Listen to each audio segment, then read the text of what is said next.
السلام علیکم ورحمۃ اللہ وبرکاتہ۔ بسم اللہ الرحمن الرحیم۔ ان اول بیت وضع للناس للذی ببکۃ مبارکہ۔ جی ناظرین، آج ہم جس حوالہ سے گفتگو کرنے جا رہے ہیں وہ یہ ہے کہ پیر عبدالقادر جیلانی رحمۃ اللہ علیہ، الشیخ مولانا علامہ صاحب مفتی کوکب نورانی حافظہ اللہ تعالی، ان کا کہنا یہ ہے کہ پیر صاحب پیر عبدالقادر جیلانی رحمۃ اللہ علیہ وہ کہتے ہیں میں نے تو حج پہ نہیں جانا، لیکن اللہ پاک نے کہا پریشان نہ ہو، میں خانہ کعبہ کو بیت اللہ کو تیرے گھر بھیج دیا کروں گا اور تیرے گھر کی وہ چکر لگایا کرے گا، یعنی تیرے گھر کا تیرے حجرے کا طواف کرے گا۔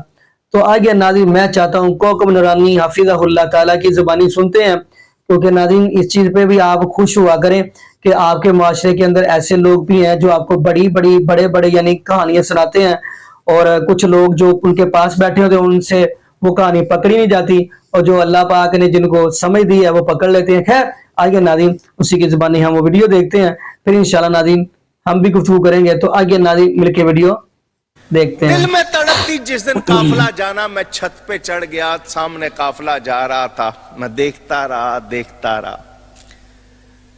کہ یہ لوگ جائیں گے، کعبہ دیکھیں گے، طواف کریں گے، حجر اسود کا بوسہ لیں گے، مقام ابراہیم پہ نماز پڑھیں گے، صفا مروہ کی سعی کریں گے، منا مزدلفہ عرفات جائیں گے، روضہ رسول دیکھیں گے۔ فرماتے ہیں میری آنکھوں سے آنسو آنے لگ گئے، قافلہ نظر آ رہا تھا، پھر ان کی دھول میری آنکھیں آنسوؤں سے بھر گئیں۔ فرماتے ہیں میں نے آنکھیں صاف کی تو اب میرے سامنے قافلہ یا اس کی دھول نہیں تھی، کعبہ میرے سامنے تھا۔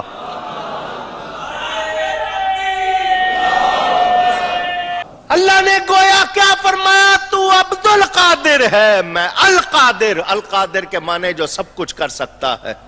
تو عبد القادر ہے، میں القادر ہوں۔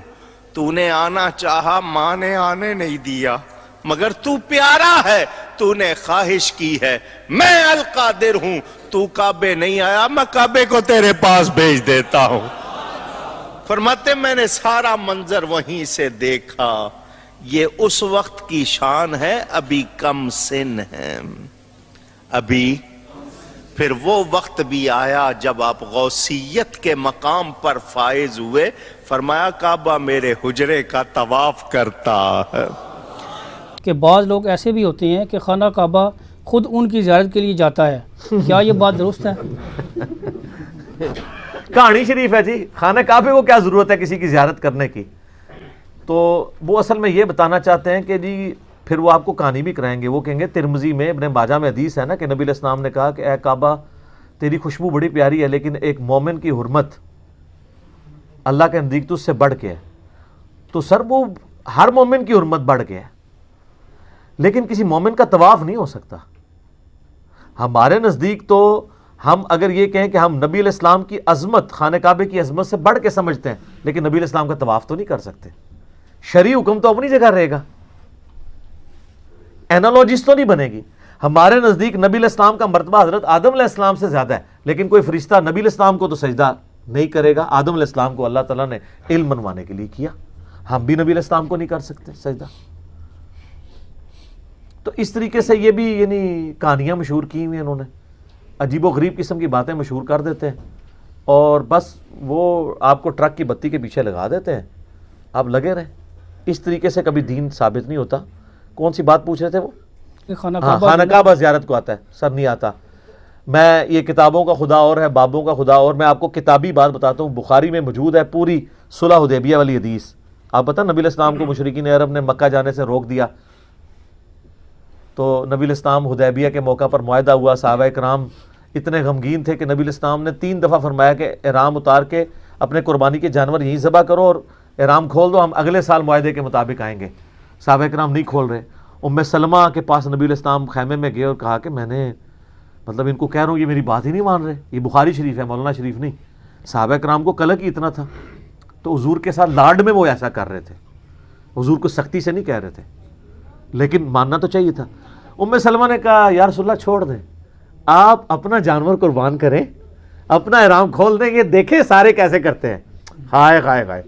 اور ایسے ہی ہوا, حضور علیہ السلام نے کیا, ساروں نے پہلے ایک اٹھا, دوسرا 1400 کے 1400 نے یہ کیا. صحابہ کرام اشک بار آنکھوں سے کہ ہم کعبے کو دیکھ نہیں پائے. 6 سال کے بعد موقع آ رہا تھا کعبے کی زیارت کا, اور وہ صرف کعبہ نہیں تھا ان کے لیے, آبائی وطن بھی تھا, وطن اصلی بھی تھا. تو سر ادھر تو ہونا چاہیے تھا. جیسے ہی صحابہ کی آنکھوں میں آنسو آئے, کعبہ خود اڑتا ہوا طواف کرنے کے لیے آ گیا. سر کعبے کا یہ حق تھا کہ رسول اللہ کا طواف کرتا آ کے. وہ تواڈے بابیاں نوں کسی نے کھنگن نہیں دینا. تسی کہندے ہو جی طواف کردا ہے, زیارت کو آتا ہے, کھیت مٹی, جھوٹ مار دیو, سب جھوٹ ہے. یہ تو کہانی چھوٹی ہے, اس تو بڑی کہانی کشف المجوب میں لکھی ہوئی ہے کہ بازید بستامی جب حج کو گئے تو کعبہ ہی غائب تھا. وہ کہتے نہیں, وہ کہنے کا مقصد ہے کہ کعبے کی عمارت تھی, اندروں روح نکل گئی سی. اچھا, کہتے ہیں میرا حج نہیں ہوا. اگلی دفعہ گئے تو کہتے ہیں میں نے کعبے کو بھی دیکھا اور کعبے کے رب کو بھی دیکھا. دیکھو کہانی کی ڈیوٹی, خواب نہیں بیداری. اور سورۃ الاعراف کی آیت نمبر 143 ہے کہ موسیٰ علیہ السلام کو اللہ نے کہا تو مجھے نہیں دیکھ سکتا. لیکن یہ کتابی بات ہے, وہ کہانی شریف ہے, وہ بابی ہے, یہ کتابی ہے. تو کہتے ہیں میرا حج ابھی بھی نہیں ہوا. ہوں کیا ہو گیا جی؟ وہ کہتے ہیں نہیں, صرف اللہ کو دیکھتا. تیسری بار کہتے صرف اللہ کو دیکھا تو کیا جی میرا حج ہو گیا. اور تذکرۃ الاولیاء میں لکھا ہے کہ مجھے اللہ نے معراج کرائی حتیٰ کہ میں عرش تک جا پہنچا اور اللہ کا مشاہدہ کیا. اتنی کہانیاں لکھی ہیں, سب کہانیاں سر چھوڑ دیں, مرنے سے پہلے غور کر لیں کہ وہ دین جو علم وحی کے ذریعے آپ کو دیا گیا ہے وہ اور ہے, اور جو بابوں نے دیا ہے. جی ناظرین, آپ نے یہ ویڈیو ملاحظہ فرمائی. ناظرین اب اس کے بارے میں آپ کیا کہیں گے؟ کیا یہ جہالت نہیں ہے؟ قرآن کیا کہتا ہے؟ الیوم اکملت لکم دینکم واتممت علیکم نعمتی ورضیت لکم الاسلام دینا. اللہ پاک فرماتے ہیں میرے محبوب علیہ السلام, آج کے دن ہم نے آپ کے اوپر دین اسلام کو مکمل کر دیا اور اپنی نعمتوں کا اتمام کر دیا, اور اگر پسند کیا تو آپ کے لیے دین اسلام کو ہی پسند کیا. لیکن ناظرین ان لوگوں نے نبی پاک صلی اللہ علیہ وسلم کے دین کا کچھ چھوڑا ہی نہیں. معاذ اللہ بیڑا ہی کر کے رکھ دیتا ہے انہوں نے. استغفر اللہ, معاذ اللہ. ہمیں نبی پاک صلی اللہ علیہ وسلم جو چیزیں دے کے گئے ہیں ہم وہ کیوں نہیں لیتے؟ ہم آگے بڑھنے کی کیوں کوشش کرتے ہیں؟ بلکہ آج میں ایک حدیث پڑھ رہا تھا کہ یقین مانیے جتنا ہمیں نبی پاک صلی اللہ علیہ وسلم نے بتا دیا ہے ہمارا تک نہیں بنتا کہ ہم آگے بڑھے. اور یہ دیکھیں یہ کتنا آگے بڑھ گئے ہیں. معاذ اللہ, استغفر اللہ. میں تو خیر اس پہ بات پہ آنا ہی نہیں چاہتا, شرمندگی ہوتی ہے اس بات پہ. اب عبداللہ بن عمر رضی اللہ تعالیٰ عنہ کے پاس ایک بندہ گزرا ہے تو چھینک آئی ہے. اس نے کیا کہا؟ الحمدللہ.